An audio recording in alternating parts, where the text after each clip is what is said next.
Hey guys, I wanted to do a review of these two little products here known as the Control Freaks. This is the Control Freak Phantom and this is the Control Freak CQC. They're both for the PS4 controller. You can also get them for the Xbox One, but I don't have an Xbox, so I'm just going to talk about what I do have. I gotta say, when I first got these about 2 months ago, I really wanted to enjoy using these. This green one here, known as the Signature CQC Control Freak, because it's a lot shorter. I thought it would give me that accuracy that you get with the traditional Control Freaks, but I didn't feel like that actually happened when I started using them. I actually felt like my accuracy was worse with this, and my movements were much more exaggerated actually when I was using this, and it was harder to get that precise movement that I wanted to on these for some reason. It just didn't feel right to me, and I actually played better without them on after trying them for many weeks. And then switching back to the Control Freak Phantoms here, that's when I really saw what I was used to when I used the previous generations of Control Freaks on the Xbox 360. My kill-death ratio went through the roof once I started getting used to these. It took me definitely longer than the previous generation controllers because they really feel so much worse on these controllers unless you have huge hands.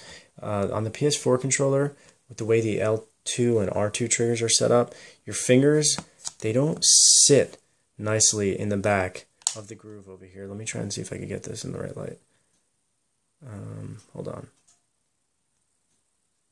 Okay, so typically, you know, your hand is just going to be resting right here. Your finger is going to go nicely in that groove when you're playing the game. But when you have the Control Freaks on, obviously you're stretched out so much more. And I noticed when I started, my finger would just slip up there, and I wouldn't get that good leverage to just pull down on the trigger. And it took a while to stretch my hands out with the Control Freaks on and really get used to resetting my finger in that groove and getting that leverage that I had before without them on. So that's the biggest critique I'd have. You have to get used to them, but they definitely work so well. So they're worth every dollar, in my opinion. If you're into just being more precise with your gaming and get more of like a PC-like feel with that precision. The CQCs, on the other hand, like I said, they're not that great. I wouldn't waste your money on them. I was really disappointed. I wanted to like them so much because they really are, they're the most comfortable.